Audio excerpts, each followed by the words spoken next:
Welcome to 2 Cents, We See Scary Movies, the podcast where horror meets hot takes and trauma comes with glitter. I'm Talon, the one who totally RSVP yes to a girls' trip only to realize halfway through, wait, I don't have friends. And joining me is Dan, who once ended a friendship just because someone tried to hug him.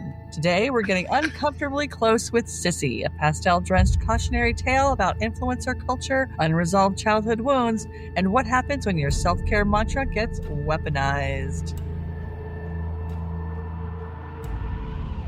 All right, we're just going to jump right into the movie. The movie opens with what looks like an old VHS or camcorder recording of two little girls. I feel like once I saw the camera, because it wasn't really VHS, didn't we used to have camcorders that had like the little tiny CD players, like little tiny CDs? Or am I just dreaming?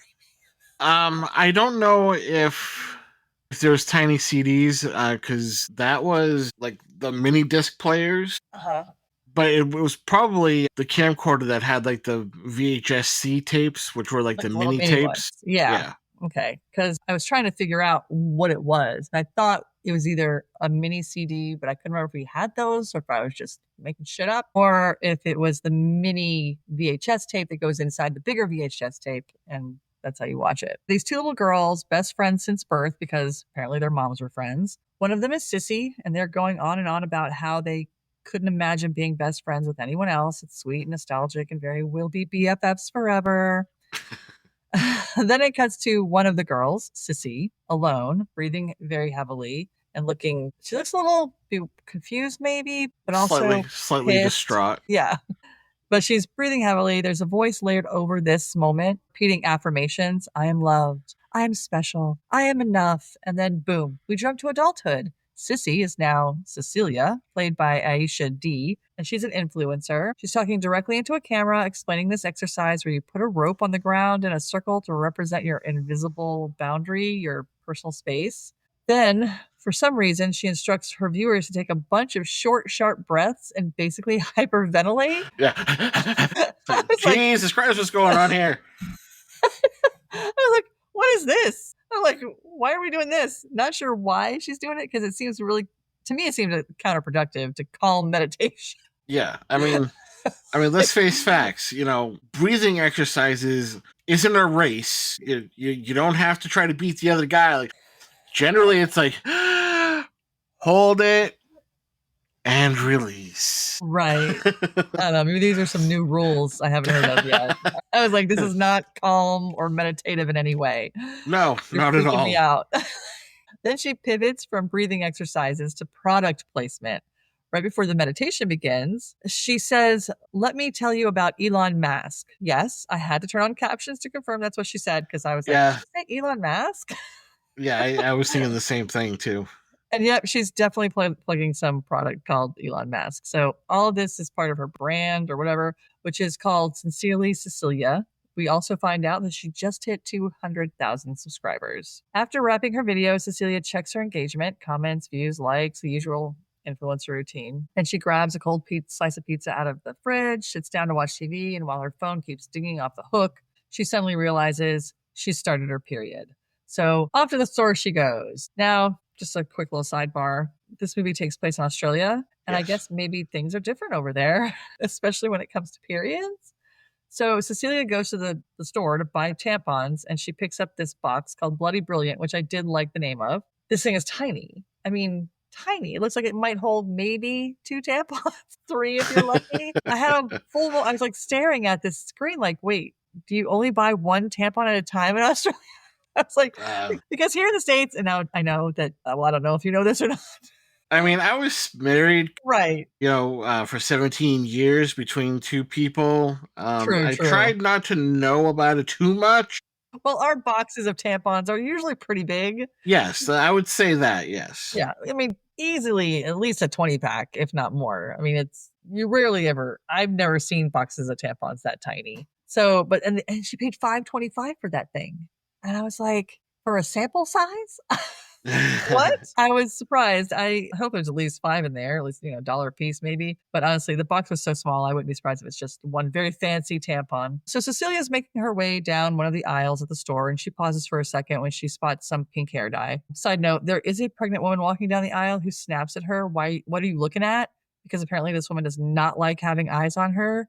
And I bring her up because she does come up a couple of times. Back to the pig hair dye. As she's looking at it, she hears a voice, a woman's voice, and you can tell it hits her. There's this moment of recognition. Something about the voice clearly feels familiar to her. She starts slowly heading down the aisle toward the pharmacy area, trying to figure out who it is. And once she rounds the corner, she sees a blonde woman who then turns towards her. And right away, there's a flashback. We see young Sissy and this other girl together, and we realize, oh, this must be her childhood best friend. Clearly, they haven't seen each other in a long time because Cecilia panics, spins around, and tries to leave, but ends up crashing into the pregnant woman who hits her with a very justified, what the actual fuck. So Cecilia bolts up to the register to pay for her tampons. She does try to hand the cashier some cash over this massive piece of plexiglass. And I don't know if that's just how it is or if this was filmed during COVID or what. But then he tells her, oh, we don't actually take cash. I'm thinking, why? Why don't you take cash?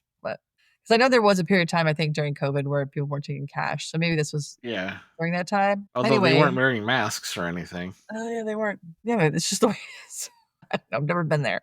Anyway, before she can finish paying, the blonde girl comes up behind her. It's Emma, who is played by Hannah Barlow, who also happens to be the co-writer, co-director, and co-producer of this movie. And she's like, oh my gosh, Sissy, is that you? She's thrilled, gives her a hug, and says, it's been like 10 or 15 years. Then she says her full name, I'm Emma Quinn, and asks Cecilia if she remembers her. And of course, Cecilia says she does, which it was obvious by her reaction in the first place. Emma tells her it's so crazy she ran into her because she had literally just been thinking about her the other day. She shares that she's engaged now, and there's an engagement party happening that night with karaoke, naturally, and insists Cecilia should come. She asks for Cecilia's handle to send the info. And I'm like, who asks for a handle? I've never, ever asked that of someone when wanting to send them information. Well, remember, it's also Australia, so they might have a different way of asking. I guess, but she meant her social handle because she went to her social, because she said it's at Sincerely Cecilia. And so Emma goes to her whatever Instagram or I don't know, TikTok, whatever she has. That's when she realizes that she's semi-famous or whatever. Right. But I was like, who sends people information through their social media handles? I was like, that's weird. Fucking weirdos. No, we're not hating on anybody, just so you know. No. I mean, the continent of Australia might want to kill people, but the people themselves are fine. It's the continent that you got to watch out for. Right. All the shit that's on that continent. Yeah. I mean, birds will just randomly kill you when you're walking down the street. Giant spiders or any bug. I'm sure I feel like all the bugs there are gigantic. Right. Okay. And when she sees it, she's like, holy shit, you have 200,000 followers? Are you an influencer? Cecilia kind of shrugs and gives this awkward like, yeah.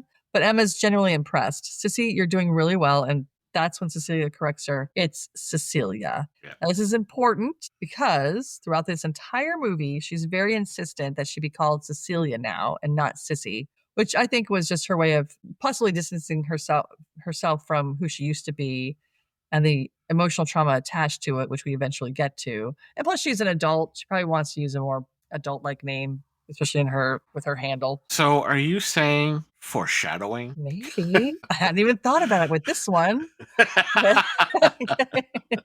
There's a couple other places where I do mention foreshadowing, but I didn't even think about it with that. They hug one more time and part ways. Then we cut to Cecilia sitting in her car in the parking lot, clearly a little rattled and unsure of how to feel. She then starts thinking back. We flash to her childhood, back when she and Emma were inseparable, and she smiles just a little, remembering. You can see images of those classic best friend necklaces, the ones that split in half. Each person wears a piece. In this memory, it looks like they're exchanging them because we see one being put on Emma. Then little Emma gets serious in that childhood best friend kind of way and tells Sissy they need to make a pact. She says, no matter what, you and I will end up in a nursing home together. You're the only person I want to poop my pants with. Yeah, those always work out. Yeah. Then we see them digging a hole together to bury a time capsule. And the time capsule is this box that's got a label on it. It says Sissy and Emma, BFFs forever. This is such a cute memory for them.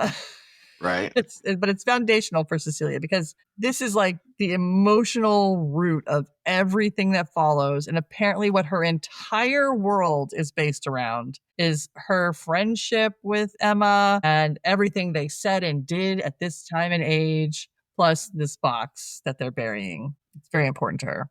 Then ding, Cecilia's phone goes off, snapping her out of her nostalgic days. It's a text from Emma. Oh my God, Queen, you're a superstar. And Cecilia actually blushes a little. You can see she's kind of getting like excited about it. You can see her light up. Then another text comes in. Can't wait to slay the dance floor with you tonight. XXXOOO. And now she's full on gushing, big smiles, basically hard eyes, all of it. She's riding high on this wave of old emotions. She pulls out of her parking spot. And because she's not paying attention, she almost runs over that same pregnant woman from earlier. And I gotta say, I laughed super hard at that. Yeah. I thought that was hilarious that she almost ran this woman over, this pregnant lady. Because, running pregnant women over is hysterical.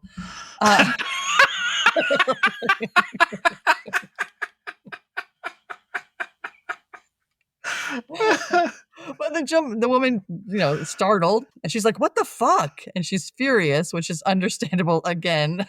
Yeah. Meanwhile, Cecilia just keeps on going like, "Whoops, sorry," but she's still beaming from the text from Emma, so she's not even really caring that she almost ran over this lady. That night, we're at the engagement party. It's a full-on karaoke vibe. There's this girl who congratulates Emma and her fiance, Fran, played by Lucy Barrett, and then proceeds to chug a beer using one of those funnel contraptions, whatever those things are called. I'm not a big drinker, so I don't really know. You know what those are called? A beer funnel. Oh. A funnel that, you pour beer into to get like super drunk. I literally said chugs of beer using what the fuck Obviously not a big drinker, but I do know that when that thing comes out, it's serious party time. Right. Whatever they are. I think it's called the Kool-Aid dispenser. Right. Oh, shit. Okay. Karaoke kicks off. A very drunk Emma spots Cecilia. She lights up, stumbles over, hugs her hard, and is like, "You came!" And Cecilia's like, "Of course I did." So Emma, being the overly enthusiastic drunk bride-to-be that she is, pulls Cecilia on stage with her. She introduces her to everyone, says they've been best friends since they were little. They bathe together. They've seen each other naked. The whole awkward childhood Bond recap thing. And then she starts playing this music that she wants to sing to. At first, Cecilia's a bit hesitant, but Emma insists, and they start singing this song from their childhood, My Sister, I think it was called. At first, Cecilia is obviously looking awkward and uncomfortable, but she gets into it. And everything seems like it's going really well. And then about halfway through, Emma just slowly vomits right onto Cecilia's chest. I mean, just like, it was like she put her head on her shoulder and then just stuff fell out of her mouth. It wasn't even like it was like dribble, but it was a decent amount. Right. Very orangey yellow, mustard yellow guest color. So naturally, we cut to the bathroom. Emma's bent over the toilet, and Fran, her fiance, is there helping. But Emma wants space, so Fran steps over to Cecilia, who's now at the sink trying to wash vomit out of her shirt. They've never met, so it's one of those kind of awkward, "Hey, nice to meet you," under really gross circumstances moments. Right. And then Fran says she's going to get Emma an Uber, which I thought was weird. Like, why? You're not going to go home with her? Like, she's this drunk and throwing up, and you're just going to send her off with a stranger in an Uber, and you're hoping she's going to get into the house somehow? I was like, that's weird, but okay. Even she's American, too. Fran, by the way. Yes. Yeah. Cecilia mentions how weird it must be since she doesn't know her and hasn't seen Emma in years. And Fran tells her to close her eyes. She says, "Trust me." And then she places this sparkly star glitter on Cecilia's eyelids and drops the line, "I think best friends are like stars. Even if you can't see them, they're still there." Aww. Very Pinterest inspirational quote energy. Pinterest inspired. So then Fran leaves the bathroom and Cecilia sits down on the floor next to Emma, who's finally done puking. Emma apologizes, presumably for vomiting on her, I guess. And Cecilia just brushes it off. She's like, "It's no big deal. Remember Fantagate?" And they both laugh. Like, that incident was worse, I guess. There's a bunch of, I don't know, purple soda being projectile vomited across the room, maybe. It could have been a tub girl situation, too. If you don't know that reference, I would not suggest looking it up. I just learned it last week. Thanks to Dan. Oh yeah, I did tell you, didn't I? I know I had a Yes. conversation with somebody about it recently. Then Emma asks what Cecilia is doing that weekend and insists she comes to her hens weekend, which I had to look up. And Hens weekend. thank God I had the captions on because otherwise I would have been like, what? What'd she say? Because I was like, what's up? I was like, did I hear that right? But a hens weekend is basically the Australian version of a bachelorette party. So they're really running through it. They're doing engagement party, bachelorette party back to back. I'm getting married Monday. I don't know. But it was quick.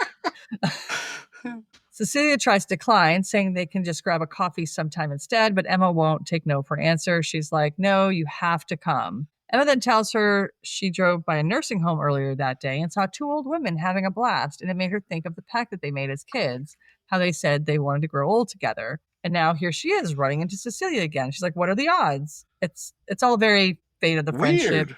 kind of thing. And I feel like it also kind of cements Cecilia's lifelong plans and her feelings about those plans because she's just really like, oh, she remembered me today and thought of that and thought of me. Then we met, so it's kismet. Then she says, I'm going to send you the address. And then you see her typing it in and it says, be there or die with the dead face emoji. Could this be foreshadowing? This is my first foreshadowing. Yeah. So we wrap the scene with a montage of everyone dancing and partying at the engagement bash. Cecilia's officially back in Emma's orbit, and you can feel that childhood bond coming back in. Whether it's a good thing or not, still very much to be determined. But she's very, very happy about this. So on the way home, I'm assuming in an Uber, Cecilia's scrolling through posts from the party. She's looking at all the photos, comments, likes, the whole social media spiral. Then she sees a name pop up in the likes. Oh, the no. name is Alex Kudis, and it grabs her attention. She clicks on Alex's profile and starts scrolling through pictures, and then there it is, a photo of Alex and Emma with a caption, best friends forever. Oh, shit. Yeah, it's not just BFF. She takes the time to spell it out, so this must be for real shit. It's for reals. Yeah, for reals. So you can literally see the shift in Cecilia's face. This stings hard. So we get a quick flashback, and now we realize something important. That iconic friend necklace we saw earlier, yes, it was not for Sissy and Emma, but for Emma and Alex. In the memory, God. Yes, we see Alex placing one half of the necklace on Emma, then putting the other half on herself. Meanwhile, little Sissy walks up and just stands there looking stunned and clearly left out. And this is where everything kind of starts to click, not just for us, but also for Cecilia. So back in the present, she quietly asks the driver to change the destination. Next thing we know, she's hopping a fence into this grassy area. And by hopping, I mean falling, because let's be real, Cecilia is not graceful. She is not. Not at all. One thing about her throughout this entire movie, she stumbles, she bumps into people, she falls constantly. It's like her body is just as uncomfortable in the world as her mind is. And maybe that was done on purpose. Oh, yeah. She picks herself up and makes her way over to the spot where they buried the old time capsule. And sure enough, she digs it up. Once she gets home, Cecilia starts going through the time capsule box. Inside, she finds an old camcorder and decides to pop in the DVD, or I think we figured maybe the small cassette that goes inside the bigger one for the VHS. She starts watching it on what looks like the most ancient television ever made, especially for this time. It was very old. I don't know if that's just the TVs they have in Australia. I don't know. Either way, it's giving major relic vibes. It could also have been that she's a retro sort of girl. Yeah, I guess so. She could be. I know some people like that. They prefer the older TVs, so they have one. Yeah, it is a cute TV. I would like to have it just to have it. I don't know if I'd watch a TV on it, but I wouldn't mind having it just to have it. The footage is of young Emma and Sissy back when they were still best friends, and they're dancing and singing the same song that they sang together at the karaoke party. There are even a couple clips where they're both wearing bright pink wigs. Cecilia pauses the video and really stares at that frame of them in the wigs, and then she makes a decision. She's going to dye her hair pink. Now, I got to pause for a second because Cecilia is a Black woman with dark hair and is as someone who has witnessed the struggle of getting vibrant color to show up on dark hair, especially something like pink. That's a pretty, I don't know what this hair color is. I don't know if it's like a temporary color that just sits on top of the color and you can still see it even though you got dark hair, or if we're supposed to believe she bleached it off screen. But she goes from dark to pastel real quick. She skips right past all of the trauma at-home dye jobs and ends up looking fantastic, actually. But we don't see that until the next day. So her pink hair achieved, she settles in on the couch and keeps watching the tape. In this part of the video, Sissy's talking about Emma's 13th birthday.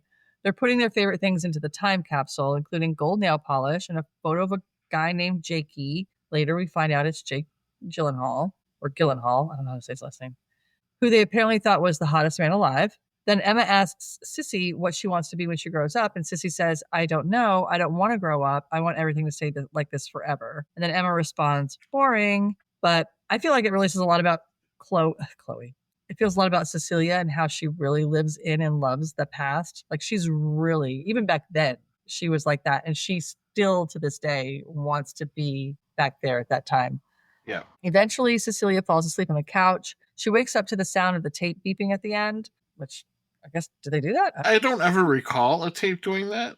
Yeah, Maybe it's Australian tapes that did that. Everything Who is knows? maybe it's Australia. She turns it off, and now the room is dark. So she wanders through the house, closes a window, flips a light on, and suddenly she sees a figure standing in her kitchen. At first, it's unclear. It's just a vague shape. You can kind of see the dress because the dress is lighter in color and the shoes. But then she hears a voice repeating, I'm not a sissy, I'm not a sissy, over and over. It's Sissy's voice, her own voice from when she was a child. Cecilia approaches, squinting to see who it is and asking, who are you? The voice keeps going, I'm not a sissy, it's not my fault. She gets closer and finally sees it clearly. It's a blood-covered version of young Sissy. And then Cecilia jolts awake. Turns out the whole sequence of waking up as part of a dream was the classic double dream fake out kind of thing. At first, before finding out that this was a dream fake out, though, I thought it was a haunting. And I was like, this is where they're going with this movie?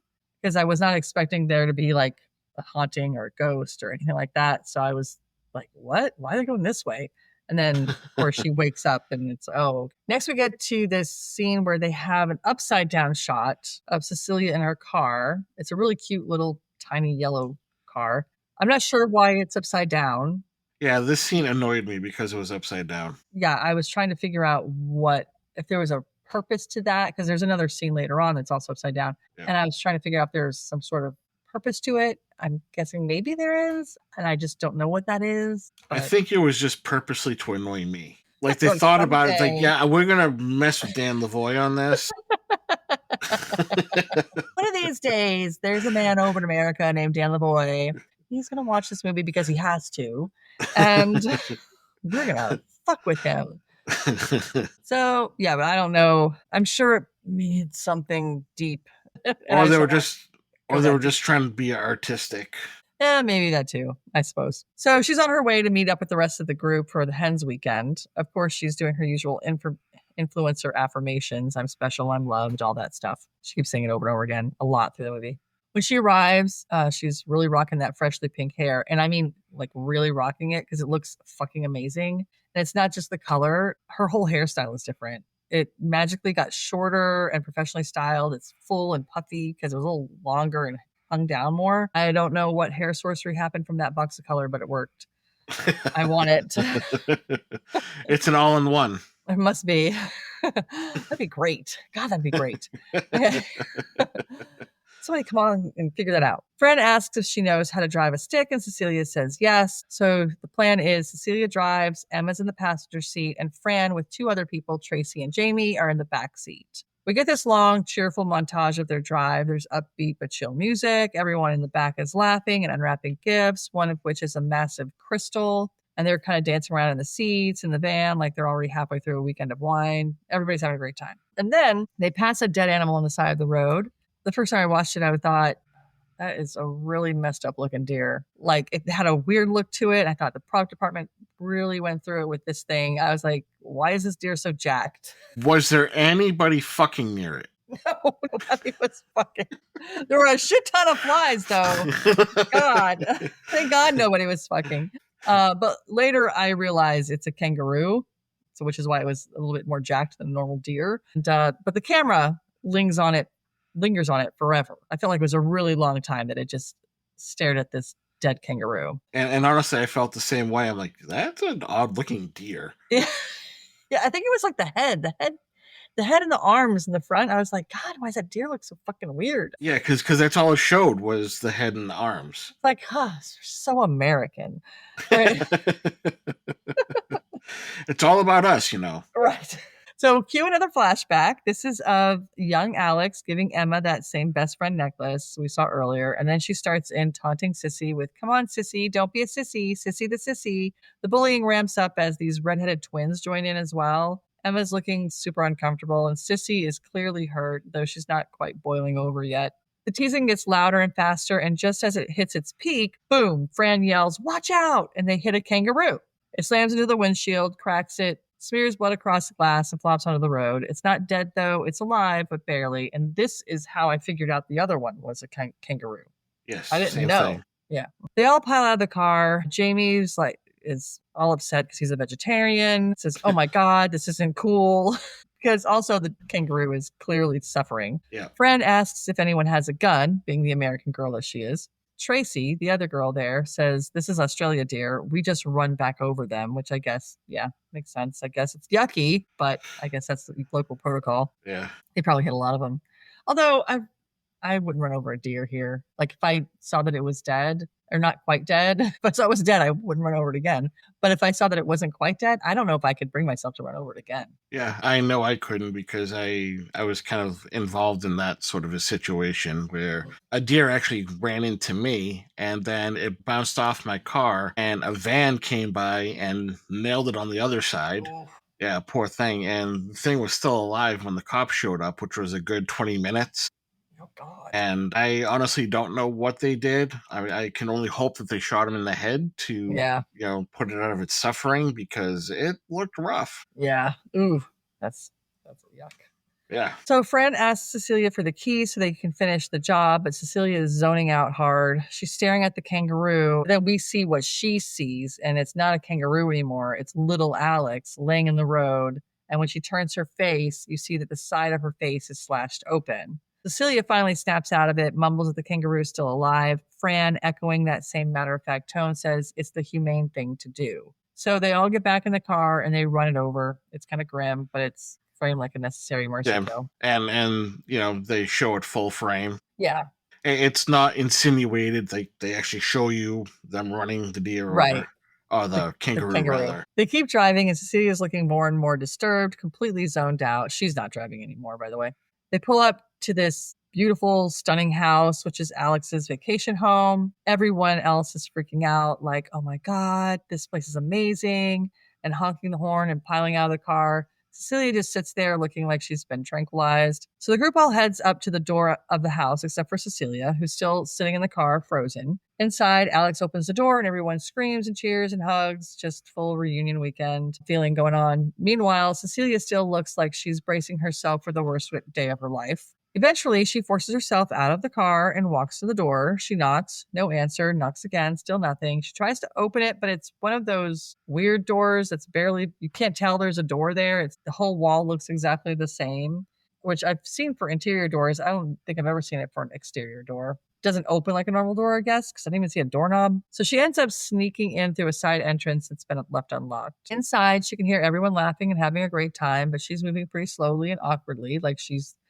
doesn't want to make her presence too known. She finally finds her way down the hall and into the living room where the group is mid-laugh and Alex is taking a selfie, or, well, whatever you call a group selfie. Is it a groupie? Because it's all of them. Groupie. Because it wasn't just her. They were all in this picture. So Cecilia is standing just outside the living room doorway, and then Alex turns around and sees her. And it's like time screeches to a halt. The music slows and distorts until it cuts out completely. Alex just stares at her, horrified, and Cecilia tries to break the tension with this chipper little, "Good day." Alex blinks and just is like, "Sissy?" And she turns to look at Emma, and that's when we, the audience, get our first good look at Alex's long, jagged scar across her face. Cecilia corrects her. It's Cecilia, because as we've established, she's not letting anyone call her Sissy anymore, not even under their breath, even though she didn't say it under her breath, she screamed it. Right. Emma, trying to keep things from going off the rails, jumps in to explain, "Yeah, isn't this wild? I ran into Cecilia at the pharmacy and I invited her," but Alex isn't having any of it. She grabs Emma by the hand and drags her outside. Emma's like, Alex, clearly trying to keep things calm, but she knows Alex is pissed. Yep, not happy. Yeah, not at all. Back inside, Fran asks, so what just happened? And one of the others, I think it was Tracy, says, awkward. That always helps. Yeah. From inside the house, we can see Alex and Emma talking outside. Alex is clearly pissed, and Emma looks like she's realizing she might have made a mistake by inviting Cecilia. And it goes in close up so we can see and hear them more. And Alex just unloads. She's crazy. I hate her. She's a psycho. Emma tries to defend herself. I didn't think she'd actually come. I actually forgot I even invited her. You know, the things you do when you're drunk. Then Alex sharply turns and looks into the house, straight at Cecilia, who's watching them through the window. Cecilia quickly turns, awkwardly shuffles deeper into the house where Fran, Jamie, and Tracy are hanging out. As she walks into the living room, she notices this bizarre, unsettling painting hanging over the fireplace. It's a little freaky. It's very abstract, kind of hard to look away from. I couldn't tell if it might have been a self-portrait of Alex because it did have like a little black line that came across the lower cheek, upper jawline. But I didn't know if that was maybe part of this thing's hair, although it didn't look like it even had hair. I wasn't sure. Yeah, it was confusing. Yeah, and then I thought, well, maybe it could be Cecilia, but why would she, if she hates Cecilia so much, why would she? But it's an ugly picture. And that's why I was confused because I feel like Alex was into herself to the point where she wouldn't have an ugly ass picture of herself. Yeah, no, So that definitely makes sense with that. I wasn't sure, but it was ugly, and maybe she made it Cecilia and made it ugly. I don't know. It was a very weird picture. Cecilia stands there staring, almost hypnotized by it, until Alex suddenly calls out, snapping her out of the trance. Alex says, "Sorry, Cecilia. Emma forgot to tell me you were coming, so I don't have enough beds. You'll be sleeping on the couch." And she's saying it in kind of a way that she's almost trying to be nice, but you can tell that there's a distinct tone to it where she's still not happy. Holding grudges. Let's just move on. Yeah. So then she just tosses the blankets on the couch. Cecilia doesn't even get a chance to respond before Alex leaves the room. The rest of the group, Emma, Fran, Jamie, and Tracy, all settle down on the couch to watch this reality show called Paradise Lust. Cecilia tries to chime in and asks where the bathroom is, but nobody hears her because they're all wrapped up in the show. They're shouting at the screen. They're talking over each other. She awkwardly grabs her bag and is like, I'm about to bust, so I'm just going to go check it out. And no one responds. And I can say I've had this moment many times in my life. And I hate this moment where you're around a bunch of people where everybody knows everybody and you were invited to whatever and you only know one person. So everybody's standing around talking about all the things because they all know each other and they're all talking about things that are going on in their lives that they all know about. And you're just standing there like a doofus and you don't know any of things they're talking about, especially if they start going down memory lane and shit like that. Yeah, reminiscing and fucking hate that. I would rather be in a room where nobody knows each other. I'm way more comfortable like that than in a room where everybody knows everybody except for you. Yeah. Fucking hate it. I'm gonna guess Cecilia probably hates it too. She finds the bathroom, looks at herself in the mirror, and starts quietly repeating her affirmations. I am loved. I am trying my best, and so on. But it's not working. You can tell she's still feeling completely out of place, totally unwanted, and barely holding it together. So Cecilia, feeling all kinds of out of place, decides this is the perfect time to make a bold move. She goes into her bag, pulls out the old time capsule she dug up, and ye old time capsule. Back in the Wild West. And walks back out to the living room where everyone's glued to the TV, still watching Paradise Lust. She stands there right next to the television in front of everybody. Like if they tried for a second, they would see her. Absolutely. And she's trying to get anyone's attention. She's like, excuse me. Nothing happens. They're too wrapped up in their show and their conversation. She tries again a little louder. Excuse me. I just want to make a quick speech. Still nothing. Finally, she just blurts out, hey, Emma, really loud. That gets everyone's attention. They all pause, turn to look at her, and Cecilia says, I got you something, an early wedding present, something old. She hands her the box, and the moment Emma sees it, she immediately realizes what it is, and she's completely surprised, and she was like, oh my God, is this our time capsule? She opens it up, she starts pulling things out. Cecilia grabs the camcorder and plugs it into the TV, overriding the reality show and replacing it with their childhood memories. The footage plays. Young Emma is on camera saying, I just can't live without her. I want to be with her forever. And then click, we hear Alex, clearly annoyed, interrupt with, dinner's ready. And Cecilia, trying to play it cool, just goes, okay. I have to say that at this point in the movie, nothing major's happened, of course, but I have a feeling I know what, of course, is going to happen, which does. But I really can't stand Alex. She was a bully as a kid.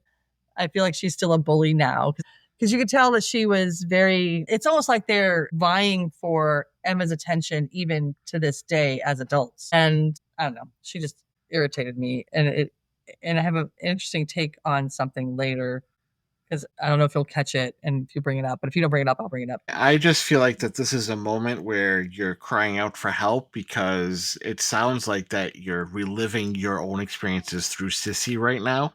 Right. Yeah, that's it. It's really me. And Alex reminds you of somebody from your past that has done this to you. And so this is a very traumatizing scene for you. You're right. I know some people that could help. Right. Pretty soon you'll have your degree. You can just help. Right. So you can tell Emma's embarrassed by the whole thing. She gives this little ugh look like she knows this is awkward for Cecilia. She's realizing too late that this sweet gesture is about to make everything very weird. Then we get another flashback clip. Young Alex putting the matching best friend necklace up on Emma next to Emma's. They're putting them together. But then we cut to present day and Emma and Alex are still wearing those necklaces. And to make it worse, Alex actually pulls hers out and physically connects it with Emma's, just like when they were little. And obviously, just to rub it in, I'm sure that was intentional. Very much a passive aggressive power move on her part. Oh, absolutely. Yeah. While all this is happening, everyone sits down at the dinner table. The conversation starts out casual, who's dating who, just normal dinner talk. But Cecilia's barely there. She's zoned out, repeating her affirmations in her head, just trying to keep herself grounded. Then Fran turns to her and says, "What about you, Cecilia? Are you dating anyone?" Cecilia snaps out of her dream world or mantras and says no, she doesn't have time. She's really busy and focused on her work. She kind of laughs it off a little bit, that awkward, kind of uncomfortable laugh, saying it probably sounds dumb. But Emma jumps in to reassure her, saying, "No, not when you're as popular as you are." And the group asks what she does, and Emma says she's an influencer. And then there's this mix of reactions. Someone asks, "Is this your full-time job?" And Cecilia says, "Kind of." Emma adds that she has over 200,000 followers. Then Jamie chimes in with, "Oh, that's more than Alex." And of course, that probably rubs Alex the wrong way. And Alex immediately shoots him a look. Cecilia asks, "Are you an influencer too?" And Alex responds with a complete disdain. "Ew, no." Fran asks what she does do, wondering if she's a model or what it is that she's influencing with. Cecilia says definitely not. And Emma offers, "You're like a therapist, right?" Cecilia clarifies that she's definitely not a therapist. She's not licensed in any way and more of a mental health advocate. She helps people build self-confidence and find peace within themselves. Fran asks if you need a degree for that. Cecilia's like, "No, I'm not a psychologist. I'm just a fellow human trying to help other humans." Then Tracy, because there's always one, asks how much money she makes. Emma steps in. "Tracy, that's none of your business." But Alex jumps in with a jab. "Yes, it is. If she's a public figure profiting off of other people's pain." So the dinner table tensions not dying down. It's escalating. After Alex accuses Cecilia of profiting off people's pain, she says, "Well, then if you're going to profit off people's pain, then what you make should be public knowledge." Cecilia tries to defend herself, saying, "I'm not profiting off pain." Then Jamie chimes in with, "Well, actually you are." So they keep kind of going with this. But then Emma tries to redirect, maybe trying to get back and away from the awkwardness, only to make it more awkward. Because she looks at Fran and says, "It's kind of like you, babe." So Cecilia turns to Fran and asks, "Oh, what do you do?" And then Emma explains that Fran is a psychologist. Fran jumps in to clarify, "Not yet. I've still got a few more years." And that's when Alex decides to really twist the knife. She says, "Yeah, but Fran helps real people with real problems, unlike Cecilia, who I'd argue if those people are even real." Then Alex, clearly still simmering, says, "I'm sorry, but I just find it ironic that Sissy, of all people, is helping people with their mental health." And then, of course, Cecilia corrects her again. It's Cecilia. This is like the fourth or fifth time she's had to do this. Alex rolls her eyes and says, "What are you, rebranding?" Jamie bursts out laughing. Emma tries to shut it down with, "Guys," but the damage is done. The table goes quiet and Cecilia gets up and walks away. Cut to Cecilia in the bathroom. She lays out her little rope in a circle around herself, her symbolic boundary, and starts doing her usual mantras, the trying my best stuff. She gets into the tub, pulls out her phone, and starts scrolling through her comments. Messages like, the world needs more people like you, and I hate myself, please help. She's soaking in this digital validation when there's a knock on the door. It's Emma. Emma slips into the tub with her and quietly asks if she's okay. Cecilia tries to say yes, but breaks down crying. She tells Emma that she's tried really hard to move past everything that happened with Alex, but to Alex, she'll always be Sissy the sissy. Emma's response is, fuck Alex. She goes on to say that Alex has done plenty of messed up things over the years too, and honestly, whatever happened back then, it was a long time ago. They were kids. She tells Cecilia, you're a really good person. I'm glad you came. I want you to stop punishing yourself and just have some fun with me. And then she pulls out the gold nail polish from the time capsule and starts painting Cecilia's nails. So then later that night, Cecilia is sleeping on the couch when she's woken by the buzzing of a mosquito. She sits up, little, dazed out of her sleep, and stares at that creepy portrait over the fireplace. Then, bam, Alex appears out of the shadows and startles her. But she says she didn't mean to scare her. She just came to get some water. She asks if she can sit. Cecilia says sure. Alex extends a hand and says she wants to call a truce. Cecilia hesitantly agrees, but shakes it anyway. And she's hesitant at first, but then I think she feels like, okay, good, we're going to be in a good place. Then Alex starts caressing her hand. She's like, wow, you have really soft hands. Do you moisturize? And it starts to get weird. She rubs Cecilia's arm. Then she starts rubbing Cecilia's hand on her own face, like almost like a cat. It was very cat-like. She touches the scar on her face with Cecilia's hand and asks, maybe you can help me with this. And then you see Cecilia's fingers go into the scar deep into Alex's face. Yep. That's when Cecilia wakes up. And again, it's just a dream in a dream, or whatever I said before. Inception. Right. Birds are chirping. Morning has arrived. She finds a note on the coffee table that they left behind. It says, you were sleeping so peacefully. We didn't want to wake you. We're at the camping spot marked X on the map. See you soon.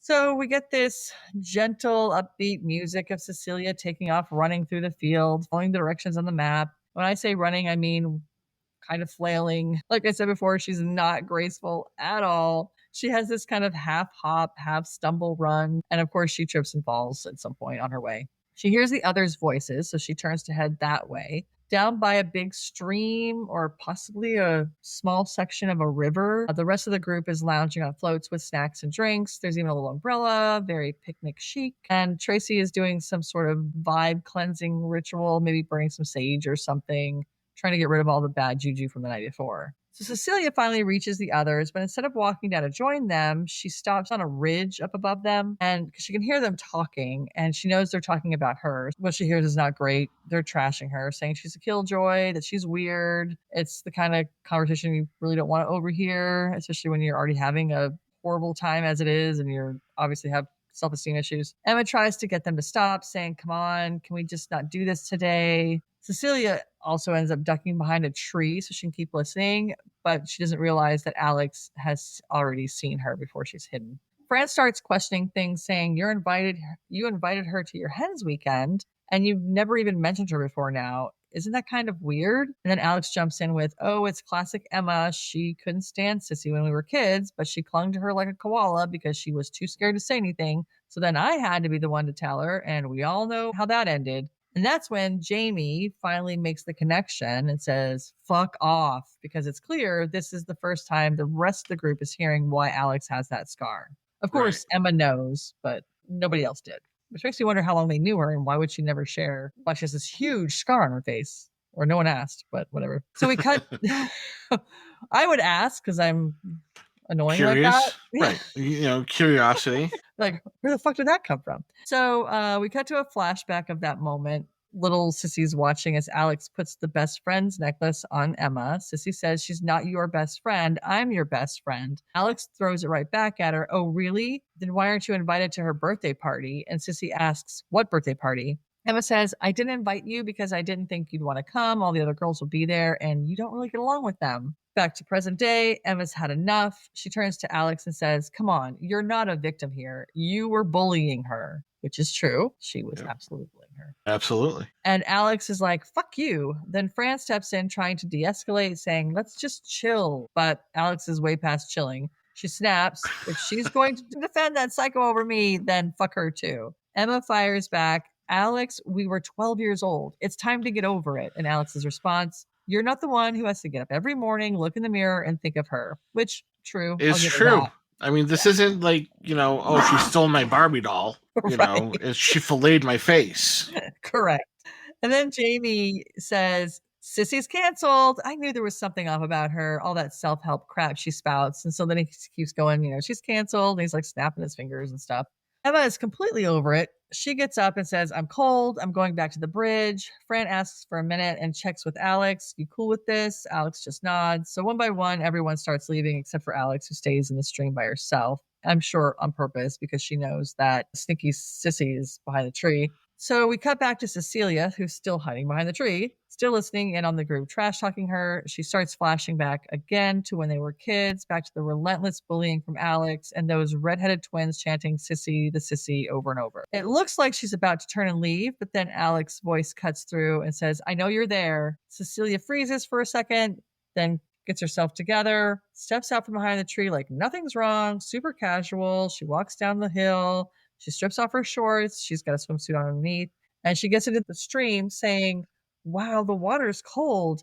And even though her body language is clearly uncomfortable, she's trying to seem unbothered, like she doesn't know what's going on. Right. And I'm sure she's super uncomfortable now that it's just her and Alex. Alex confronts her right away. Why are you even here, Cecilia? And Cecilia launches into this soft-spoken influencer speak, trying to use calming language, kind of like she's trying to be a therapist. She talks to Alex. I understand that my being here has triggered you, and I'm really sorry. But Alex is not buying it. She snaps, cut the act, Sissy. Just stop. You're a psychopath. Cecilia tries to defend herself. I'm not a psychopath, but Alex isn't done. She holds up Cecilia's phone and says, tell your followers what you did to me or I will. And she starts recording. I feel like my 2 movies this month have a bit of a theme. Because didn't my other movie have a thing where they held the girl hostage to force her to tell her followers? Yeah, I was gonna talk to that later if we didn't get to it. That this really does remind me a lot of New Year, New You. Yeah, only I feel like this one's better. Because there was a lot of similarities. Yeah. Like the girl with the scar and the revenge piece, and the ending was similar. Right. Yeah. I didn't even think about the scar part. You're right. There is a scar in the other one too. Yep. Wow. Okay. I knew nothing about this movie at all before I went into it. It's just it kind of flipped, so right. The antagonist didn't have the scar in New Year, New You. The protagonist did, whereas this one, it's the opposite. Oh, that's right. That's true. That's true. But yeah, it's funny. I just realized oh, this is similar to that movie. So then she starts recording. So she looks directly into the camera and says, hey, friends, Cecilia isn't as sincere as she claims to be. Want to know why? Because one time she completely lost her mind and did this. Shows her scar. She tried to murder me. Cecilia lunges for the phone and they start wrestling in the water. It gets chaotic, splashing, shoving, some panic. The phone flies out of their hands and lands on dry ground. Both of them scramble toward it, crawling and shoving each other, desperate to get to it first. Finally, Alex reaches it and hits send. But right next to her is that huge, ridiculous crystal that Fran pulled out while they were in the van. Yes. Celia grabs it and boom, slams it into Alex's head. And right at that moment, the movie cuts to a flashback of young Sissy yelling, I'm not a sissy, as we see her finally plunging the little hand trowel that they use to dig the hole for their time capsule. She shoves it right into the side of young Alex's face, and that's how Alex got the scar. And it's pretty graphic, too. It is pretty graphic. This movie does have some graphic scenes in it. It does. Yeah. I was actually kind of surprised by that. Yeah, so was I, actually. Back to present day, Cecilia cancels the upload before the video can be sent. Then it jumps back into the memory again. We see young Alex screaming, Emma calling for help, and little Sissy is in a trance-like state, whispering, it's not my fault, it's not my fault, it's not my fault. Then we cut back to Emma, still sitting in the woods with the others. They've now set up this picnic area. There's food and drinks. But Emma is completely checked out. She's not eating or drinking anything. She looks miserable. While everyone else is just kind of trying to act like things are still normal. Meanwhile, Cecilia's off deeper in the woods. She's pacing around. At first, I thought she was just pacing in the woods, breathing hard. But we see, yeah, that's why she does it, just in case she has to carry a body. So we see her dragging Alex's dead body further and further away. She finally stops in a clearing, drops the body and stares at it. Then she sees Alex's necklace, the other half of the best friend set. And in this completely stupid moment, she takes it and puts it on. Just puts it on. Yes. Like, no one's going to notice that you're suddenly wearing Alex's necklace. I thought the same thing. Like, that is so weird. I was like, but at the what? same time, she's really not in her right frame of mind. So No, because to her, that's a symbol, I'm sure, because she thought that she was Emma's best friend all the time when they were little. Yeah. And then Alex trying to usurp that, like, no, I'm her best friend. She's now basically stripping Alex of her best friendshipdom. I can make up words. Her BFFdom. Yeah. So now she puts it on and her whole world changes. She's smiling. She's holding it with both hands against her chest. She's got this full-on euphoric thing going on. You can see the blood vessels in her body expanding. It's all this weird thing going on, but everything is now right in the world because she now has the other side of this best friend necklace. So what does she do next? Want to take a guess? I forget. She records a video for her followers. Yes. Of course. Yes. So here she is in the woods, clearly wearing the stolen necklace, and she's talking to her phone. And this is just in a video, it's not live, about how beautiful nature is. She says it's a great time to meditate. She talks about kindness. And one way of being kind, she finds a little uprooted plant and says the kind of thing to do is to propagate it because that helps pay it forward for all the erosion I caused hiking today. I mean, no mention of the bashing of the crystal over some person's head or anything like that. Just the erosion. Yeah. Yeah. Yeah. But I was just like, when she said that, I was like, really? I was like, you walk all day, every day, don't you? Do you constantly propagate plants because of your walking in general? Like, what? Okay. You know. So just as Cecilia finishes recording her weird little influencer video about tree meditation and plant propagation, she hears someone humming nearby. It's Jamie. He's just strolling through the woods, completely unaware, when he comes across this little decorative mound with rocks, pine cones, flowers, the kind of thing you'd see marking a grave if you were, say, trying to bury a person you just bludgeoned to death with a crystal. I thought it was like a natural formation. Of course. When I saw that, I was like, you gotta be fucking kidding me. This girl is dumb. It looked nice, though. Oh, it was great. I mean, she put a lot of effort into it. She did. It was very pretty and very artistic the way she did it. But first she steals the necklace, then she buries the body and memorializes the body with flowers and shit. And I'm like, what? I mean, now granted, you're out in the middle of the woods in Australia where probably most people don't want to be in general in Australia. But still, you don't want to, oh, look, here's the body. It just seems dumb. Well, and then, I'm sure you're going to get to it here in a second, but it's also shallowly buried. God, it's like she just she put the body on the ground and then found dirt somewhere else and put it on top of her.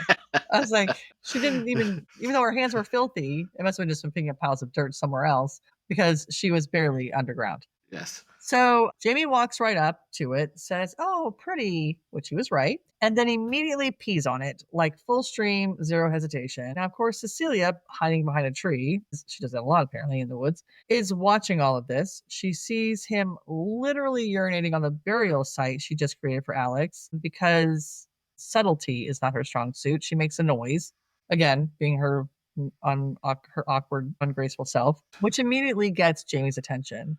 But he thinks it's Tracy, and he yells, Tracy, don't fuck with me. My cock's out. I'm not afraid to use it.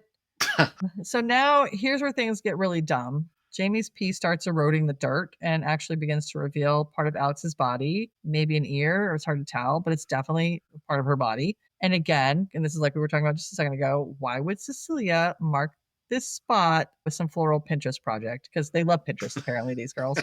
Yeah. Well, they live life online. Yeah, like I just want to know what kind of psychopath she is. Like, what kind of psychopath are you? You barely bury her, and then you mark the grave. I'm still just bothered by this.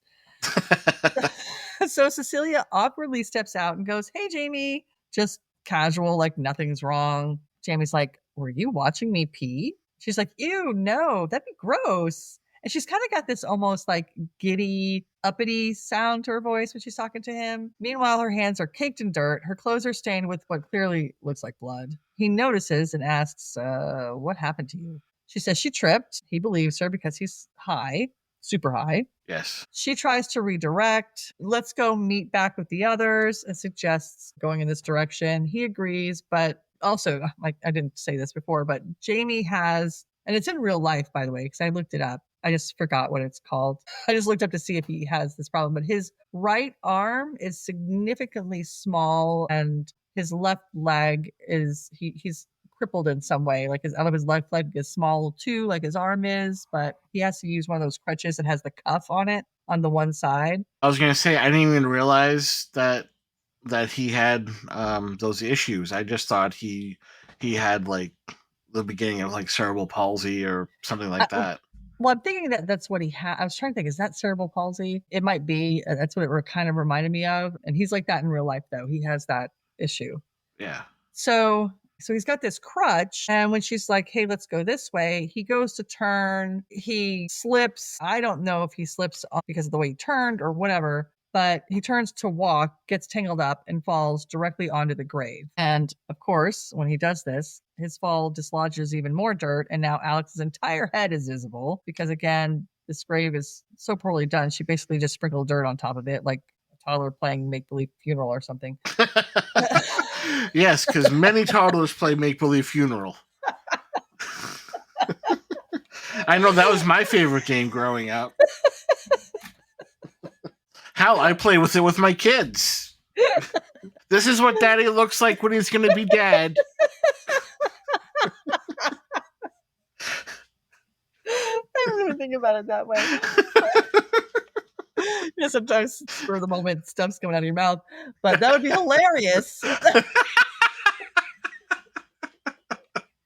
I can see it now. You would be the dad that would do that, though. You see the kids in the playground. They're all laying down. My daughter's standing above them. The teacher's like, what are you guys playing? Oh, funeral. Everybody's dead.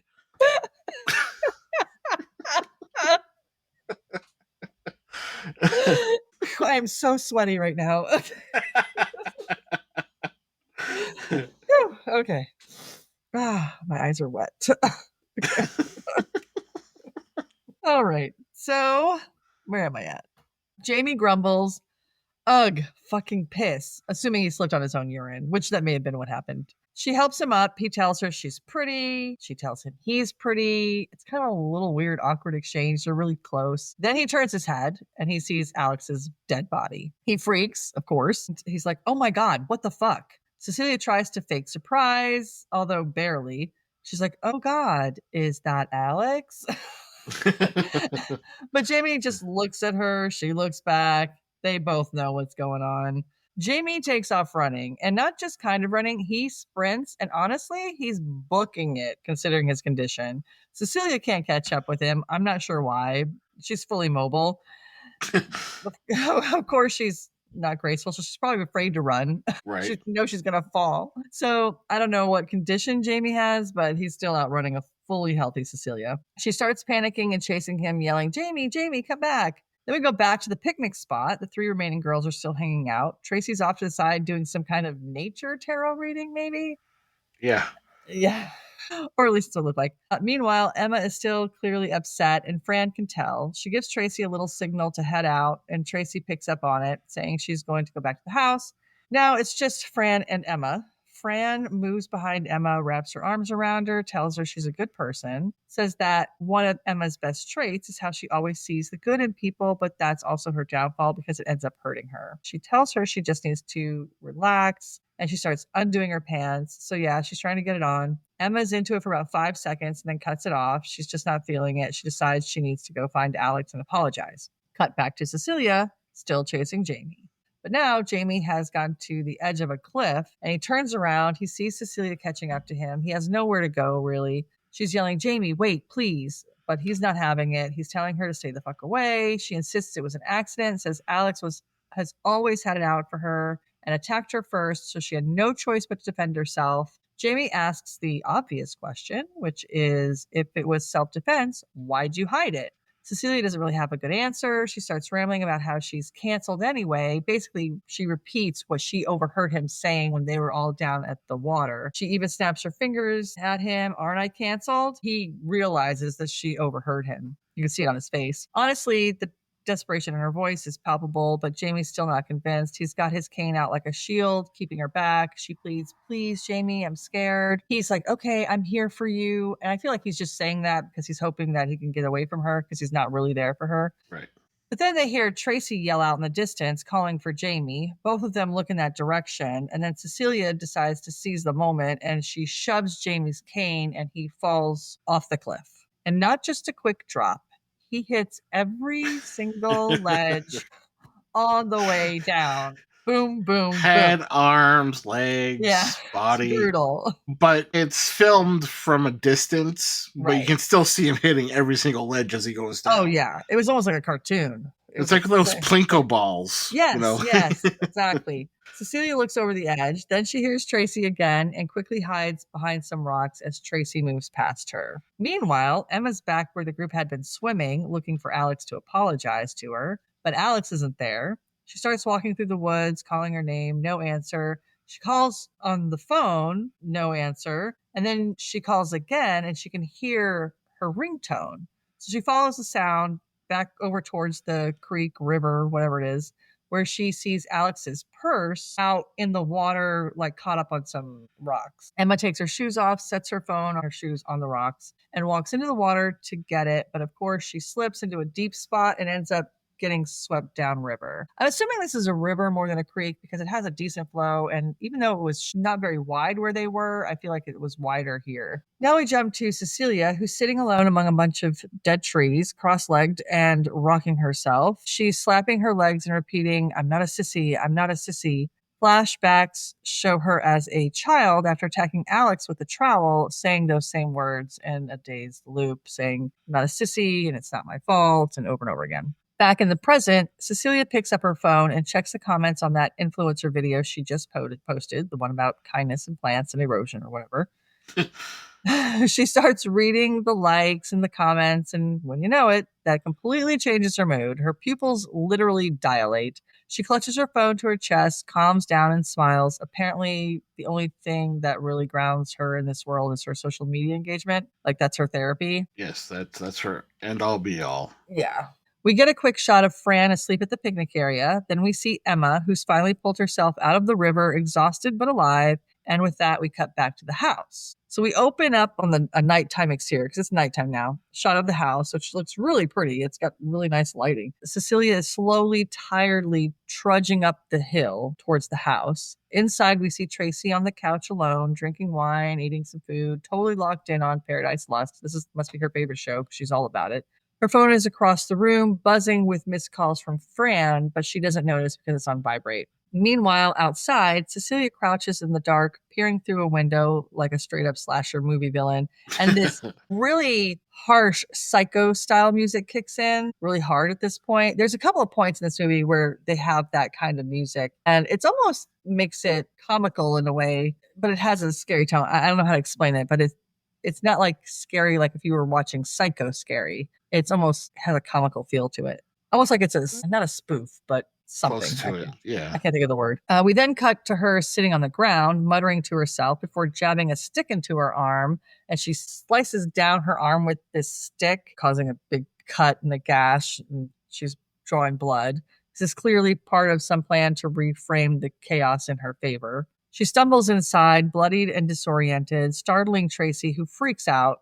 Cecilia plays the victim. Tracy, believing her, draws her a bath with magnesium to help her body relax, throws on a face mask. Yes, the Elon mask. Come back.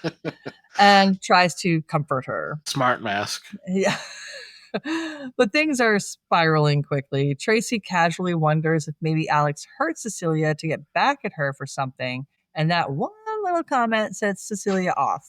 Get back at me for what? She snaps. She's clearly unraveling. Tracy tries to backpedal, saying she didn't mean anything by it, but Cecilia's already cracking up. She looks really crazy in this mask, by the way, especially with her demeanor. And she's got her mask on. Her tone is kind of flat, but angry, telling Tracy to stop staring at her. And then she apologizes, sort of. There's another part where Tracy's backed away from the bathtub, like she's going to go and get her phone. Cecilia grabs her arm and really tightly, and it's scaring Tracy. And she's asking her to let go, and Cecilia's trying to explain. And then finally she lets go. But then she stands up and she looks gigantic compared to Tracy. Like Tracy's obviously much shorter, but she looks huge. Plus she's got this mask on. She just looks like she has almost a monster-like look to her, the way she is right there. Yeah. So Cecilia's now kind of looming over her and she apologizes, sort of. Then Tracy's trying to convince her to go outside, get some fresh air. They can talk about stuff out there. Tracy's moving towards Cecilia and the doorway, and Cecilia's backing up as Tracy's trying to convince her to go outside. And then Cecilia snaps and shoves her backward into the tub, which has water in it, of course. Tracy's long hair gets caught in the overflow drain, and she starts thrashing about and panicking. And Cecilia just stands there watching. And Tracy eventually drowns, and the suction on that drain must have been insane because it partially scalps her. Yes. So just peeling it right back. Right. I was like, wow, what a drain. Geez, no clogs there. Well, maybe now, but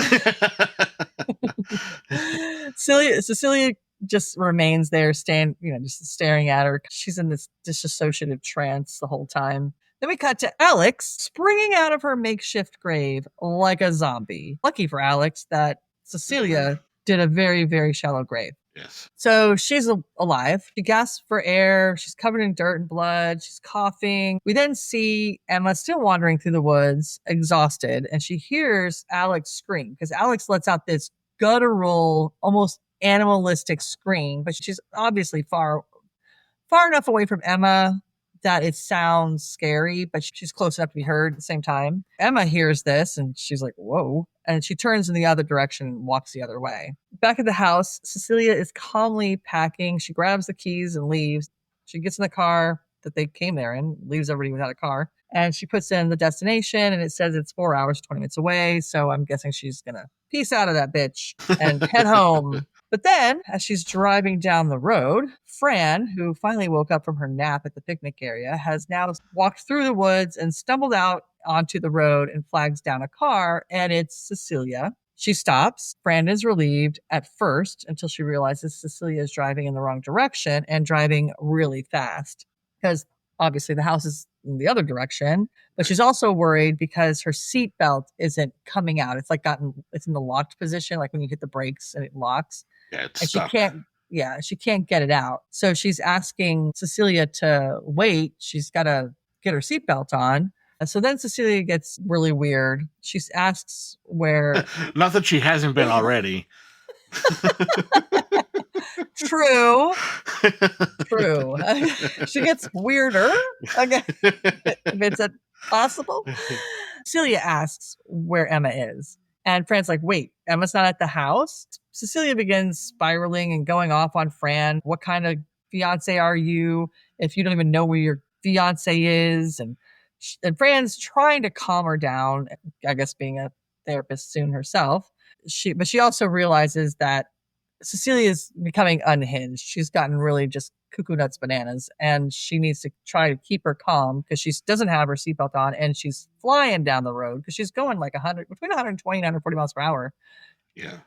At some points. So she's panicking, but she's also trying to stay calm because she knows that she needs to calm Cecilia down. So then Cecilia starts speeding up even more, ranting about how everything is fucked, how this was never how it was supposed to go. She accuses Fran of taking Emma away from her, of living the life that was meant for them. Fran stays weirdly calm, probably sensing how fragile the situation is. Yeah. But she pleads for her to slow down because her seatbelt isn't working and she's still trying to get the seatbelt on, but tensions are rising. Fran is starting to freak out. And finally, she just screams at Cecilia to stop the car. And Cecilia, going well over 120 miles per hour, slams on the brakes. Fran, unbelted, flies to the windshield, of course. Cecilia stumbles out of the car because she had hit her head on the steering wheel, so she's a little woozy. Little dazed. Yeah. She sees Fran badly injured, but alive, crawling. She kneels beside her, kind of rubbing her back and her head, and she's like, it's okay, it's okay, it's gonna be okay. But then she repeats the line Fran said earlier about the kangaroo. It's the humane thing to do. And she starts saying this over and over and over again as she's walking back to the car. Fran, who can barely speak, but gasps when she says this, and she's obviously terrified. She's like, what? She's trying to get the what out, and she knows what she means by this. So then you see Cecilia calmly get back in the car. She straps herself in, runs Fran over, and this shot is when it gets to the part where you see the tire getting to Fran's head, it slows down. And she's going fast, but the slow motion, and you see Fran's head explode, basically. They squished, and all the blood and shit comes out of her eyes under the tire. Then Cecilia, she stops for a second. She's thinking. And she decides to turn back around and go to the house. And my thought is she decides this because now she thinks everybody's dead. It's just me and Emma. I'll go back to the house. Emma won't know any different about what's happened to who or where or what. Right. And we'll be together forever. We then follow Alex, who's still crawling through the field, trying to survive. She sees the glow of a phone, picks it up, realizes it's Jamie's phone, and then uses the glow of the phone instead of the flashlight. Yeah. She uses the glow of the phone to search around. She sees Jamie's crutch. Then she sees Jamie's mangled body sitting at the bottom of this cliff. So she screams, of course. Then we cut to the police station where an officer is bizarrely squeezing ketchup onto a donut. Do you remember this part? Say that again, the donut? So the police officer is sitting at that desk, and the first shot of him, he's got like I don't know if it's a donut, maybe it's a honey bun, and it looks like he's squeezing ketchup on it. Oh, I don't remember seeing that part. Yeah, I was like, what is he doing? I don't know, maybe it's an Australian thing. I don't know. Yeah, maybe. I mean... So he gets a call, and in the call, the person's just moaning and groaning and screaming a little bit on the other end. At first, he thinks it's a prank by one of his drunk friends until he sees a GPS ping on a screen, which I didn't know that was a thing. I thought you had to send out for that shit. Like instant pinging on the computer. You can tell where somebody is right away. I didn't know that was a thing. I mean, if you have like an Apple, the Find Me stuff. Right. I mean, something like that maybe, but this was just on his computer screen and it came up through her phone. Sure, came up. Yeah. It was weird. I don't know. I just thought that was something that took a little more effort. Yeah, it does. But movie magic. Right. So he realizes the call is coming from deep in the woods, and this makes him think, well, this must be serious, and it's not my drunk friend. But before he can do anything, the phone call drops. We return to the house. It's now storming outside. Cecilia walks in, calling for Emma. There's no answer. She sits on the floor. She's kind of rocking back and forth. She stares up at the creepy portrait above the fireplace. She begins to hear the word Sissy echoing in her head, but then the portrait starts to say it like it's taunting her. Don't be a sissy. Don't be a sissy. Then she says, get it done. The portrait does. And then she, Sissy, begins laughing maniacally, then suddenly grabs her phone and starts smashing it into her own face over and over until she's bloody, bruised, and almost passing out. But then, of course, when she lays down, she hits live stream and says, help me, Alexandra Kudis tried to kill me. She's coming for me. Please send help. You could have called the police. Why did you call the police? Why did you go live? Well, again, I think it's a commentary on on influencers and the generation of people now. I mean, there was a couple of years ago, someone was getting killed in the middle of a New York street and people were filming it with their phones rather than calling the police. Right. Yeah. It's so weird. It's so weird how we feel like this device it's like it's something between us and reality of what's going on, because it's literally happening just on the other side of that device. Right. But because you're looking at the device, I wonder if it's almost like it's not real. It's like I'm watching it on TV. Yeah, maybe. It could have that psychological effect, I guess. That's weird. We've just gotten so weird. So she collapsed. We're talking about a girl who just banged herself in the head with a cell phone. Right. And we're weird? So she collapses, finally, passes out or whatever. Emma eventually finds her passed out on the floor, bloodied. She tries to help her, tells her not to move, starts looking around for supplies. She's looking for a towel. At first, I thought she was looking for a knife because she's going through all the drawers in the kitchen. So it's like, oh, she's looking for a knife, I guess, to, just in case. But no, she's looking for a towel. So she goes into the bedroom. She sees a towel on the floor. She goes to pull on it. She has to give it quite a tug. And when she pulls it up, it's bloody on the bottom end. So then she looks under the bed and she sees Tracy's body. Now, I don't know why Cecilia moved her body to under the bed, because she could have just left her in the tub and it could have looked like an accident. Now, she probably would have had to have taken her clothes off so it looked like she was in the tub taking a bath. And then her hair just got caught in the thing. I don't know why she moved her, though. Nope, that doesn't make any sense. That didn't make a whole lot of sense. So Emma understandably loses it. And then Cecilia reappears in the doorway, weak and scared acting, saying Alex did it. But Emma, not being dumb, notices the necklace. The one Alex was wearing, now around Cecilia's neck. That's all she needed to know to realize that Cecilia is fucking crazy. Like she's been told a million times. She's got to experience it for herself to get it through to her head. Right. So Emma asks where Fran is. Cecilia just says, I don't know. Emma says, we need to call the police. Cecilia tries to convince Emma that there's no time to call the police. We have to go. She insists, she's backing out of the room, but still facing Emma. Emma, who's clearly unsettled, refuses to budge. So Cecilia walks over, tries to grab her and drag her along. They get into a bit of a scuffle. Emma falls back and hits her head, and Cecilia looms over her. We then cut to a surreal, weird moment. It's shot of a starry sky. The house has weird lights all in it. Anyway, while we're looking at this, you can hear Emma saying from earlier when she was in the bathtub with Cecilia, reassuring her, telling her she's a good person, that what happened when they were kids was an accident, and that she should let go and enjoy life. So you hear that. The scene then fades into the house once more, this time with the grainy video of young Emma and Sissy playing. Suddenly, the camera reveals the current nightmare. Adult Emma, is now tied to a chair, pink dye in her hair, and duct tape over her mouth painted with a strange red smile. Cecilia's laughing. She's really crazy now. Scissors in hand as she cuts Emma's hair, trying to recreate their childhood bond. She babbles on and on about how everything feels like it was just yesterday, as if they're simply reliving their glory days. Excited, Cecilia says she's going to blow Emma's mind, showing off her own pink hair. She puts the phone in front of her. Look, we match, she exclaims. The old childhood song they used to sing together is now playing in the background on the video. They half sing along with it until Cecilia cheerfully says she needs to grab the gold nail polish from the time capsule box, which is now back in the back room somewhere. So while Cecilia's gone, Emma works to free herself, and this is amazing because she uses her tongue to snag hold of her necklace, which has the half of the heart on it, and it's in that half of the heart, of course, it has like a quote-unquote jagged edge. Yes. I'm not sure if it's jagged enough, but... Yeah, I don't think it's really sharp enough to do much. No, but she does get it off of her neck. She tips her chair over, grabs the necklace with her hand and uses it to then cut through the ribbons she's binded by, which I think is pretty fantastically amazing. I don't think that would work in real life. MacGyver. Oh, yeah, MacGyver. He probably could have done it. He would have found some other way. He would have taken the duct tape that's on his mouth and, I don't know, a toothpick and something. Anyway, so... And a shoe and make a bomb out of it. Right. So she cuts through the ribbon. She gets herself upright again, just as Cecilia returns, holding the nail polish in front of her. Cecilia tries to continue her fantasy moment, but Emma knocks the bottle away and launches herself at her. A fight breaks out.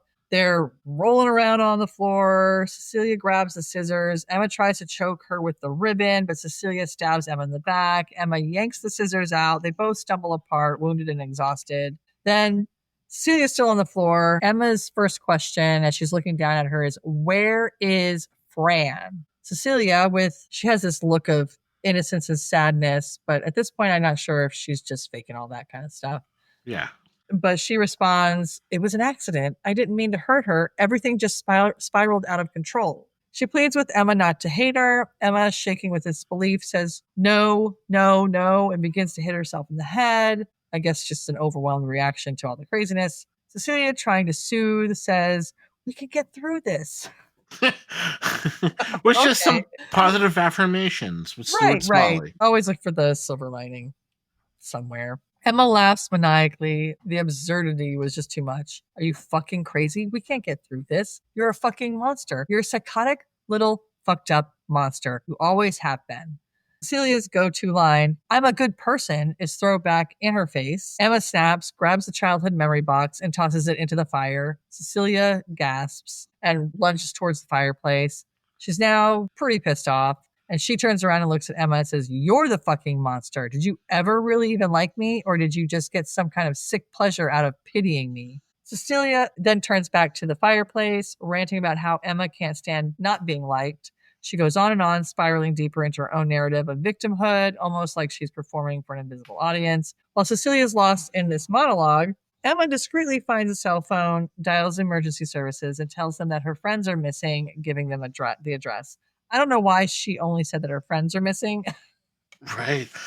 I don't know why she didn't say anything about, well, one's dead and the other one's fucking crazy and killed her, but she doesn't. So as she's talking, Cecilia catches her in the act and snapping out of her tirade, she grabs a glass, smashes it, and charges at Emma. Then a full-on brawl breaks out. They're fighting on the table. They're throwing punches, slamming heads, and all the while, this sweet little video of them as kids is laughing. They're declaring their friendship. They're hugging. It's all playing in the background, which is a nice little contrast to the chaos that's unfolding now.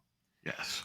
Cecilia gains the upper hand, though, and starts wailing on Emma, but Emma manages to reverse it, and she then is on top of Cecilia, and she starts just slamming her head into the table over and over before just pummeling away at her with a flurry of punches. Like, she's just beating the shit out of her. And then from behind, a figure appears. It's Alex. She's got Jamie's cane, and she slams Emma off the table with the cane, then repeatedly beats Emma in the face with it, not realizing in her panic that she's attacking the wrong person. And in fact, it took me a second. I was like, wait, is she beating Emma? So I'm looking at it and I'm like, because the face is, of course, getting more and more distorted as she beats it with this cane.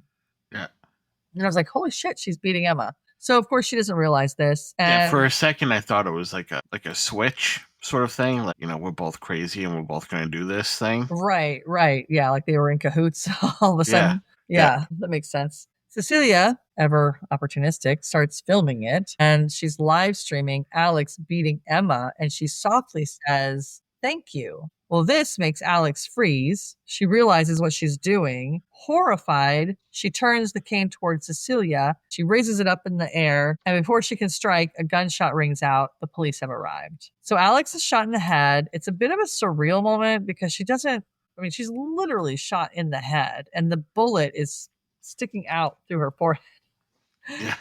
But she doesn't fall right away. It's just, she stands there. She can feel it poking out of her forehead. She reaches up and pulls it out, and then she collapses to the ground. Now we see the same police officer who answered the phone earlier. He is the one that's there. He assumed, of course, naturally, that Alex was the threat because he did just see her beating the crap out of somebody else. So he's just assuming that she's the one that's trying to kill people. Yeah. He immediately checks on Cecilia, asks if she's okay, and whether if there's anyone else in the house. And Cecilia says no. He tells her to stay put while he secures the house. And you can tell this guy is way out of his depth. When he first saw Emma's body, he kind of dry heaved a little, and he's walking around muttering to himself, hyping himself like, I've got this. You've got the weapon. You'll be fine. Meanwhile, you hear sirens start blaring in the distance, so backup is coming. Then we cut to the video playing on the camcorder, and it's young Cecilia and young Emma again. While this is playing, and after the cop leaves, Cecilia sees the other half of the necklace that Emma was wearing. So she grabs that. She's super thrilled. Now she's got both parts of the necklace. Yay. And so then she crawls back to the couch and plops up against it. Okay, so at this part, we see a new bit of the video that we hadn't seen before, where Emma is talking about how cool she's going to be when she gets older. She says she'll have pink hair and drive an old yellow car. And I was like, oh, because that's exactly what Cecilia has done. She's got the pink hair and she's got an old yellow car. So it kind of all clicked that she was just, this woman has literally been shaping her entire life around this fantasy they dreamed up as kids. Yes. And she's just obsessed with, I don't know if she's so much obsessed with Emma or if she's just obsessed with the idea of Emma and them living out their lives together and being old ladies and all that. Yeah, I think it's the memory of that. Yeah. that she's obsessed with. So then we flash forward to a new influencer video. Cecilia's back in her normal colored hair and seated in front of her camera, looking composed and serene. She's giving one of her usual inspirational speeches, something about how everyone is special and how you should draw an invisible rope around yourself to protect your energy and stay safe in your own space. And this time she has like 2.5 million viewers. Yeah, she's got 10 million. Was it 10 million? Yeah. For some reason, I saw 2.5 million, but that could have been somebody I was watching on YouTube or some shit. Who knows? That could have been real life. Right. It's all blurring. It's all blurring together. I don't know the difference anymore. She explains how when she was the lone survivor of the Alexandra Kudis massacre, her rope, her only boundary, was all she had. She talks about hiding in the bathroom while Alex murdered all her friends and how she wanted to just give up. But she didn't. And why? Because of her viewers. She says she had to be strong for them. And yes, she is tearing up a little bit in the camera while she's giving the speech. Then she pivots to promote her book because, of course, she wrote a book. Yes. Don't survive, thrive. Simple steps to living your best life. She says it's a must read, and even better, her 10 million followers, 10 million now, will each get a free non-allergenic therapy rope. All you have to do is swipe up and use the code SINCERE. She ends the video with "Sincerely, Cecilia," and that ends the movie. So yes, that ending was also fairly similar to the New You, New Year, whatever. New Year, New Me. Very, very similar ending. Mm-hmm. Where in one angry girl who survived becomes an instant star because she takes over her friend's role in this thing, and and they talk about that tragedy, and then she's talking about how she survived this whole thing. Right. So it was very similar in that respect. Yeah, I'm surprised I didn't realize the similarities until a little while earlier in the recap. It didn't make it at all until I was doing this. So now the funny thing about this movie is I had recently watched it within the last few months. Oh, and when you said the name Sissy, I didn't recognize it at all. And when I started watching it, I'm like, did I see this? And I couldn't quite remember if I did or not. Like, I remember certain scenes, but I wasn't I was only remembering them as they were happening. Right. And then I started clicking it on. It's like, okay, yes, I did see this. This is what's going to happen. And because there was a period of time before this that I was kind of into influencer or like a little bit of like meta sort of movies, like things that were like filmed through Apple iPhones. Like there's a movie out there that's completely filmed with an Apple iPhone. Oh, okay. I forget what the movie was, but so like anything that felt like realistic or anything that had to do with like influencers or whatever, I was watching a lot of that. Right. So what would you rate this? It has an IMDb rating of 6.1 out of 10. So that's probably where I would put it, 6 cents. Yeah. So you like this one better than the New Year, New You? Yes. Yeah. Yeah, so did I. You know, because I mean, it wasn't terrible. I mean, it had its plot points that were a little ridiculous, but I mean, what horror movie doesn't? Right. You know, it certainly wasn't like a favorite. I mean, like I said, like I watched it before and I kind of forgot about it. Right. You know, so it didn't have a lasting impression. Yeah. So that's why I give it a 6, because I mean, it wasn't terrible, but it also wasn't really memorable either. Right. Did you watch all the way through the credits? No. Okay. Well, I'm a credit watcher, even way before they started putting shit in the credits. And this didn't have anything in the credits. Oh, okay. Any film wise, but there was a song at the end of the credits. Because of course, the first song they played as the outgoing song from the movie was that Sisters song. Yeah. They sang, but then there was this other song came on, and I loved the sound of the song. It was very haunting. And the woman's voice was really good and very haunting sounding. It was much slower than the sister song, but I still had the captions on. And so I'm reading the words, and some of the words were kind of ridiculous and hilarious. But I think it's called the Ode to Narcissa.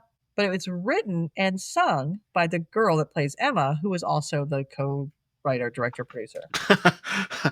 So she was everything. She was everything. And kind of like Deadstream. Yeah.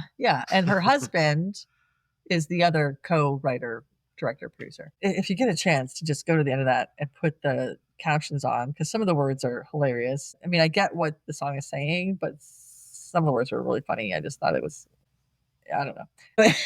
But I like the sound of the song because it is a very haunting song, and she has a really good voice. It was a nice, outside of the words, it was a really good song in that haunting kind of way. But some of the words are just funny in a weird way. So this movie, let's see if you catch on when I'm saying this. I liked it. There were parts that were really funny, I thought, like, almost hitting a pregnant woman with your car. Yeah, almost running over a pregnant woman all the time. Yeah, it's fantastic. You show me that any day, I'll laugh.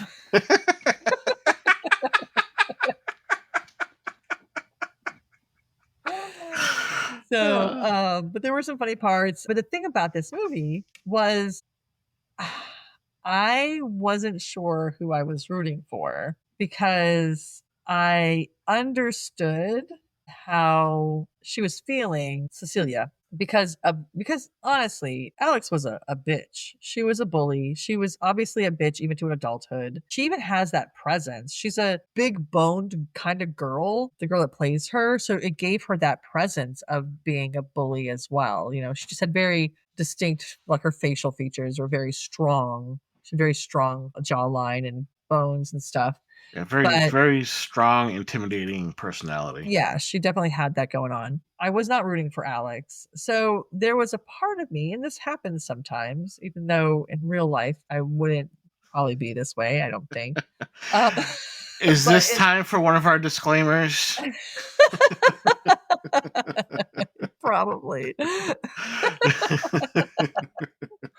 But I found myself rooting for Cecilia. I wanted her to win. I wanted her to, or at least maybe not kill everybody, because I did I really liked Fran. Tracy and Jamie, I really didn't care about that much. I was like, whatever. They seemed really shallow. Yeah, they were kind of like a side character that didn't really. I mean, if you took them out, it wouldn't really made much of a difference. Right. Yeah. But I liked Fran. So I was bummed that Fran was killed. And I liked Emma. I didn't like the fact that she was killed, but of course she was killed by Alex and not by Cecilia. But I found myself rooting for Cecilia. I wanted Cecilia to beat out Alex in some way, which is funny because I know that back when we watched Lake Eden, I said that I don't particularly like it when the bad guy wins. Right. And in this case, technically Cecilia is the bad guy because she loses her shit and goes crazy and kills everybody. But there's a difference to me in the bad guys, because to me, the kids in Lake Eden were the bullies. Yes. They were the assholes. Whereas to me, Cecilia wasn't a bully. She was trying really hard just to be liked and accepted. And you had this bitch who was giving her shit her whole, childhood basically, and now adulthood. But I did find myself rooting for Cecilia to at least beat out Alex in some way. I knew it was going to come to death blows, of course, and I was okay with that in this particular film. See, again, I think your opinion is rooted in your own childhood. And so the character of Cecilia really resonates with you. Right. And I have yet to kill anybody over it. And more importantly, but you did say yet. I have also yet to put a rope circle around myself and hyperventilate, which is more important than that I haven't done that. This is true. So, this is true. But I'll give this, I can't remember. I'll have to go back and see what we rated. I should keep track of what we've rated all of our movies and then do like a little thing where we post it or something. But because I'm trying to remember what we did for New Year, which we just did. I think we just did that 2 movies ago. It feels like it was forever ago. I know. But I would probably give it a 6 to 6.5 cents as well. It was good. They acted well. The acting was good. I'd also be interested in, I wonder which one came out first, New Year, New You, or this one. I didn't look at I want to say they came out relatively close to each other. Yeah. It's so funny how that happens. When you have 2 movies that are very similar in the way they are, it come out in the same year. It's like when Armageddon and Deep Impact. Yeah. Yeah, they came out basically the same year. And it's just funny that they both had the same basic idea. Okay, But it so happens a lot. New Year, New You was in 2018, and this one was 2020. Oh, okay. So 2 years apart. I wonder if she had seen the New Year, New You and decided to do a better version. But also at the same time, too, you know, the movies could have been filmed around the same time. They were just released at different years. That's true. That's true. But yeah, I do think this is a better version of that movie. Again, it's one of those movies where I wouldn't seek it out to watch again, but if for some reason it was just on and I passed it through it and needed something to watch, I'd probably watch it and just follow it through to the end. Yeah, that's probably how I would feel. Like, if it's on, great. If not, you know, I'm not going to go out of my way. Yeah, I'm not going to spend my whole life. I'm not going to try to watch it or put a box together with memorabilia from the movie and bury it. I'm not going to do any of those things. I'm starting to understand why you left Jay.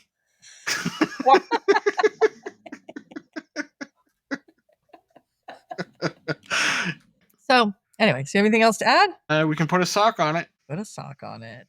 All right, and that's it for today's descent into pastel madness and unhinged affirmation culture. If you learned nothing else, just remember, boundaries are great until someone wraps one around your neck. We'll be back next week with another psychological spiral dressed as a horror flick. Dan, what do you have for us? The American version is called No Escape, but for any international viewers or users, it's called Follow Me. It's the same movie, it just has different titles depending upon where you are. It's on Amazon. All right, until then, be scared, be prepared, and don't get caught in the dark.